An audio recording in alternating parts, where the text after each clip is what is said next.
Okay, this is lecture five. This is about regulation. Um, Now, lobbying, of course, is defined as the attempt to influence government. And interest group lobbying is generally the most effective uh, on narrow technical issues, not the broad, well publicized, in particular social issues, but narrow technical issues that the public probably would have very little understanding of. So we have to ask ourselves then, since the functions of lobbyists are to influence government and to provide information and to testify at hearings and to help write legislation, and the fact that they're a third house of Congress, um, we came to the regulation game on lobbyists rather late in our history. It's not until 1946. I mean, there were attempts earlier than this, but in 1946 they passed the uh, Federal Regulation of Lobbying Act. And this did a couple things. It was focused on uh, four problems. Number one, nobody knew what a lobbyist was or how it was defined. So it defined what a lobbyist is. And a lobbyist is simply a person whose principal purpose is to influence legislation. Secondly, they required registration of all lobbyists. Third, they required disclosure, which meant that who's hired you? Where did you get your money? How much money have you spent? Legislation you dealt with, um, a number of things. And remember, um, and finally, and I'll go back to this in a second, the publication of the disclosed info would then be included in the congressional record every quarter. Now, 1946, if you look at the date, this is a year after the war ends. And we know that a great deal of interesting things happened as the United States fought war and companies fought to get government contracts and so on and so forth. And Congress wanted, it became a morass, and Congress wanted to try to fix the problem. But there were loopholes in kind of a very broadly written bill, which didn't take care of everything. Now, the first part, or the first big problem, was the definition of a lobbyist. If you use the term principal purpose, that is rather ambiguous. And at the time, in 1946, there were approximately 80,000 lobbyists in Washington, D.C., and only 6,800 of those registered. So obviously, that's somebody found a hole in the law big enough to run a Mack truck through.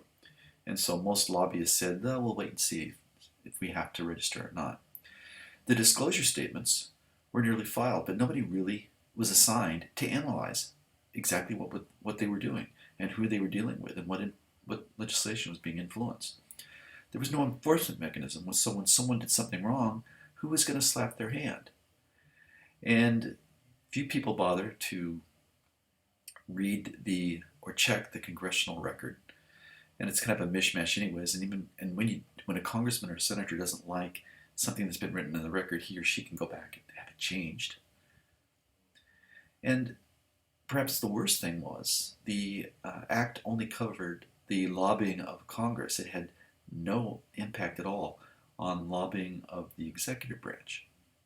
So that was a big concern. And the thing is, uh, the look at lobbyists came back around in 1995, and there were a couple of things that occurred between then and 1995. The Federal Election Campaign Act tried to um, corral lobbying activities and bring them more out into the open with when the law was passed from 1971 to 1974. But what it led to was an explosion of political action committees, and that created a whole new avenue for money to be distributed.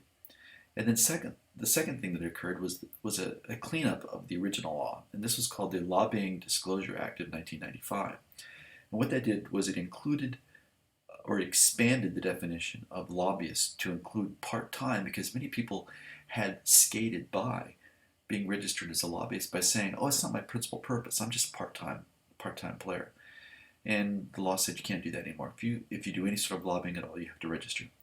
And secondly, and more importantly, they now expanded those that the law covered to the lobbyists that were dealing with the executive branch. So those were the two main things. So we have to ask ourselves, is there a case for lobbyists? And I think we can say, yes, there is.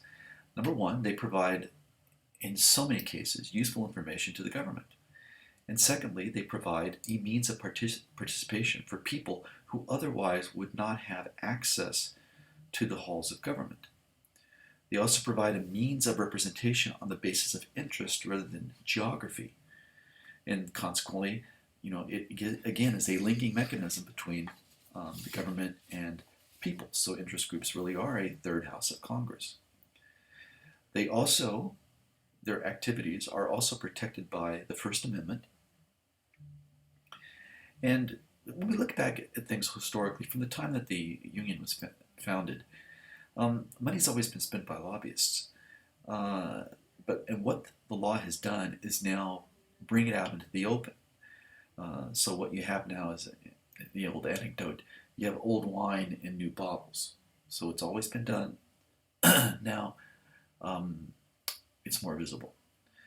And Madison, he points out in Federalist 10 that the remedy of curing the evils of faction by eliminating their cause is worse than the disease.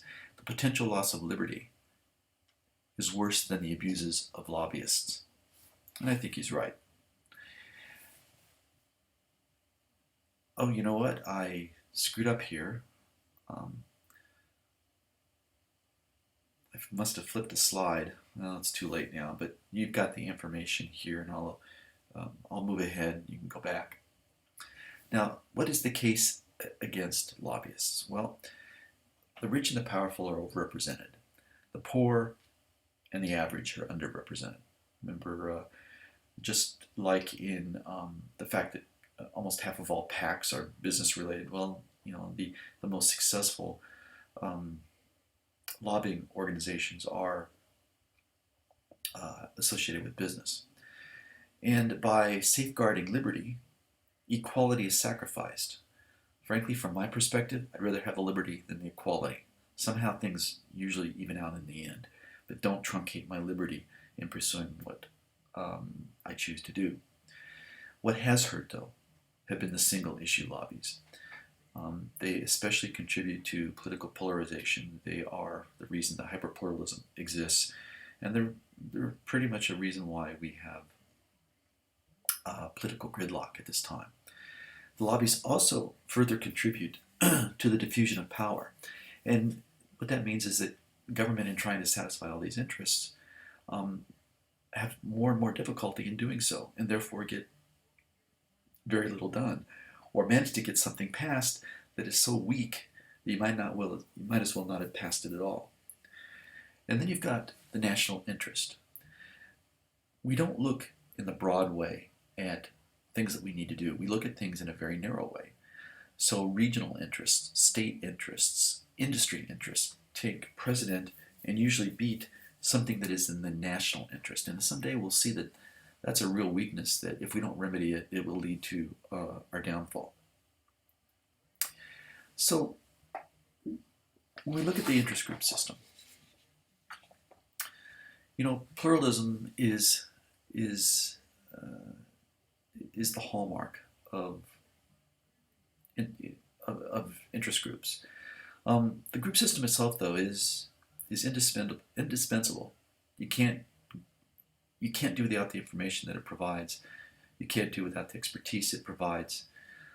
But it's also biased. The pluralist argument that organized groups provide adequate representation of society's many diverse interests has both strengths and weaknesses, and it does. Rich, poor, many number of things affect it both ways.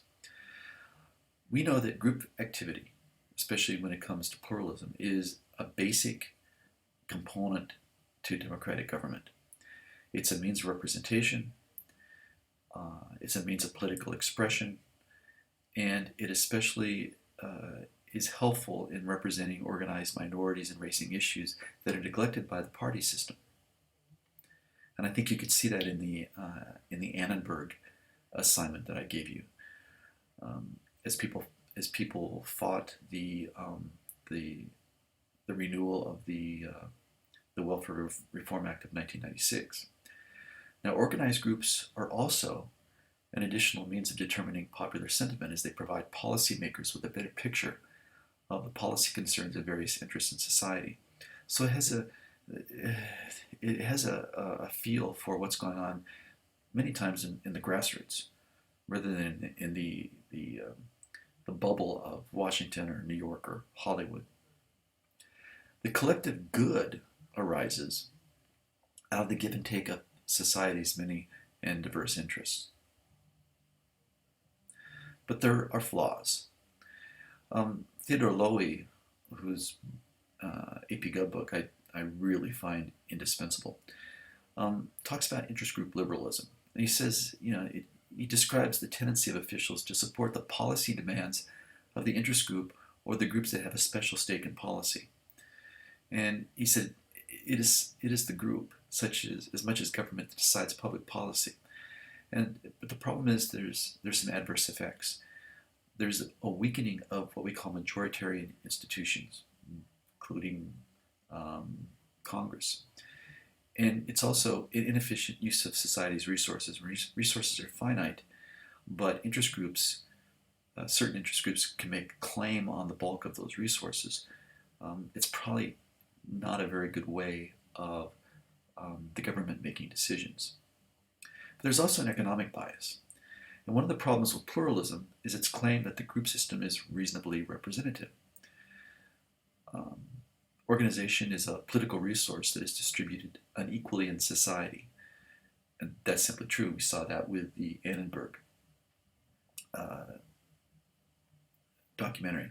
And certain interests are more powerful than others, and primarily economic in nature, particularly those involved in business.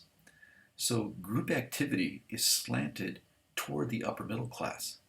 You usually don't find people at the bottom of the ladder, economic ladder, involved with PETA and the Sierra Club and Greenpeace. That's more of a middle class, upper middle class, wealthy association. And the group system is therefore colored by a class bias and tends to favor business interests, and in fact, that is de-emphasized by pluralism. So the Madisonian dilemma is this. Worried, again, that the government would fall under the control of a dominant interest, he also realized that a free society is obliged to permit the advocacy of self-interest. So his constitutional system of checks and balances was designed to prevent special interests from gaining unwarranted control over public policy. Unfortunately, in today's world, this system makes it easier for small sets of officials and special interests to monopolize a particular policy area. So again, narrow interest triumphs over the national interest. We somehow have to change that, and I don't know how that will happen. So that's the end of this lecture. We're going to take one more gander at political action committees in lecture 6, because they, of course, they are associated with political parties, but they're also associated with interest groups. And we'll take a look at that. This was short, sweet. I hope you got a lot out of it. And 6 will be the last one.